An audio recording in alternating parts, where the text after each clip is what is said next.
땅에서는 보이지 않는다. 나스카 라인의 충격적 목적. 여러분 안녕하세요. 미스 메리입니다. 페루 남부 사막에 가면 이상한 그림들이 있습니다.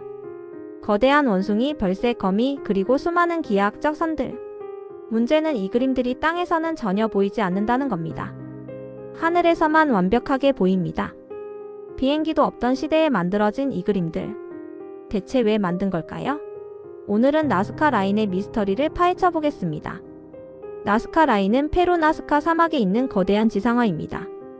기원 후 400년에서 650년 사이 나스카 문명이 만든 것으로 추정됩니다.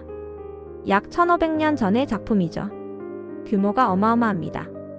가장 긴 선은 길이가 9km가 넘습니다. 벌새 그림은 길이가 96m, 원숭이는 110m, 거미는 47m입니다. 축구장보다 큰 그림들이 수백 개나 사막에 그려져 있습니다. 더 놀라운 건 정확도입니다. 직선은 완벽하게 곱고 곡선은 매끄럽습니다. 현대 측량 장비 없이 어떻게 이렇게 정확하게 그렸는지 아직도 수수께끼입니다. 나스카 라인이 세상에 알려진 건 1920년대입니다. 페루 고고학자들이 주변 산에서 이상한 선들을 발견했죠. 하지만 그게 뭔지는 몰랐습니다. 너무 커서 전체 모습을 파악할 수 없었거든요. 1939년 미국 고고학자 폴 코속이 비행기를 타고 나스카 상공을 지나가다가 발견했습니다.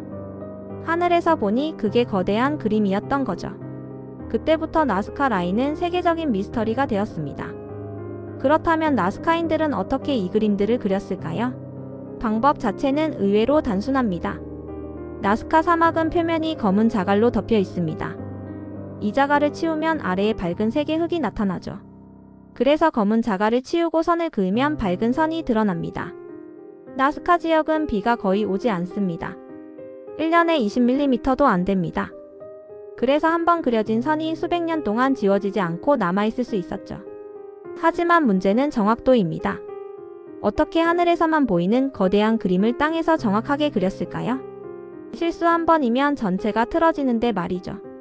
일부 연구자들은 나스카인들이 축소 모형을 먼저 그리고 그것을 확대하는 방식을 사용했을 거라고 추정합니다. 격자 시스템을 이용해서 작은 그림을 큰 땅에 옮겼다는 거죠. 실제로 미국의 실험 고고학자 조니켈은 이 방법으로 나스카 라인을 재현하는 데 성공했습니다. 간단한 도구와 격자만 있으면 가능하다는 걸 증명한 거죠. 하지만 정작 중요한 질문은 따로 있습니다. 왜 만들었냐는 겁니다. 땅에서는 보이지도 않는 그림을 왜 그렸을까요? 첫 번째 가설은 천문학적 목적입니다. 1940년대 미국 역사학자 폴 코속이 제안한 이론인데요. 나스카 라인이 천문 달력이라는 주장입니다. 일부 선들이 동지와 하지의 일출 방향을 가리킨다는 겁니다. 고대인들에게 천문 현상은 농사와 직결된 중요한 정보였으니까요.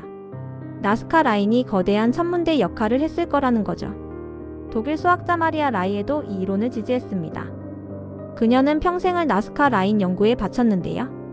많은 선들이 별자리나 태양의 움직임과 관련이 있다고 주장했습니다. 하지만 1960년대 천문학자 제럴드 호킨스가 컴퓨터로 분석한 결과 천문학적 연관성은 통계적으로 유의미하지 않았습니다. 우연히 맞아떨어진 것일 뿐 의도적인 설계는 아니라는 거죠. 두 번째 가설은 물과 관련된 의식입니다. 미국 고고학자 요한 라인하르트가 제안한 이론입니다. 나스카 지역은 극도로 건조합니다. 물은 생존의 문제였죠. 라인하르트는 나스카 라인이 물의 신에게 바치는 거대한 제단이었을 거라고 봅니다. 실제로 많은 선들이 안데스 산맥의 수원지 방향을 가리킵니다. 나스카인들이 선을 따라 걸으며 비를 기원하는 의식을 했을 거라는 거죠. 일종의 신성한 순례길이었다는 겁니다. 나스카 유적지에서 발견된 토기들을 보면 물과 관련된 그림이 많습니다. 또 일부 나스카 라인 끝에서 물을 담았던 것으로 보이는 유적이 발견되기도 했습니다.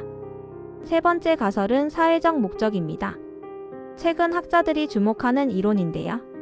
나스카 라인이 공동체를 결속시키는 도구였다는 겁니다. 그 거대한 작업을 하려면 수백 명의 사람이 협력해야 합니다. 계획을 세우고 역할을 나누고 함께 일하는 과정 자체가 공동체를 하나로 만들었을 거라는 거죠. 현대 사회로 치면 대형 건축 프로젝트와 비슷합니다.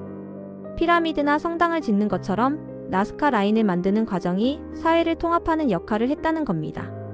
2018년 일본 야마가타 대학 연구팀은 인공지능을 이용해 새로운 나스카 라인 143개를 발견했습니다. 그 중에는 사람 형상도 있었는데요. 이 발견으로 나스카 라인이 단순히 의식용이 아니라 일종의 광장이나 모임 장소 표시였을 가능성도 제기되었습니다. 네 번째는 외계인 이론입니다. 1968년 에리 폰 데니켄이 제안한 주장인데요. 나스카 라인이 외계인을 위한 비행장이나 신호였다는 겁니다. 그의 책 신들의 전차는 전 세계적으로 베스트셀러가 되었습니다. 땅에서 볼 수 없는 그림을 왜 만들었냐? 하늘에 있는 누군가에게 보여주기 위해서 아니냐는 논리였죠. 하지만 이 이론은 과학계에서 인정받지 못합니다. 나스카 라인이 비행장이라기에는 선이 너무 얇고 착륙하기에 부적합합니다.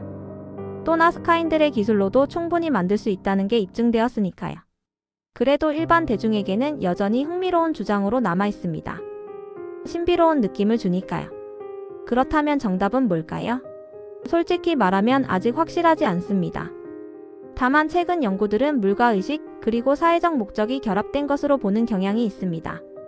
2019년 연구에 따르면 나스카 라인 근처에서 조개 껍질, 말린 물고기, 동물 뼈 등이 발견되었습니다. 의식을 위한 제물로 보입니다. 사람들이 모여서 의식을 치르고 함께 음식을 나누고 공동체를 강화했을 거라는 거죠. 나스카인들은 하늘에 있는 신들이 자신들을 내려다보고 있다고 믿었을 겁니다.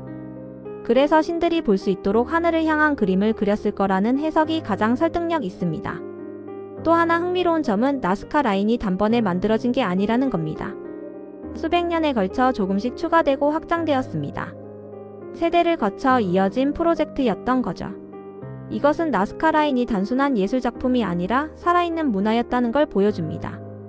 각 세대가 자신들의 이야기와 신앙을 그림으로 남긴 거죠. 안타깝게도 나스카 라인은 위협받고 있습니다. 관광객들의 발자국, 불법 도로 건설, 기후변화로 인한 침식 등이 문제입니다. 1994년 유네스코 세계문화유산으로 지정되었지만 보호하기가 쉽지 않습니다.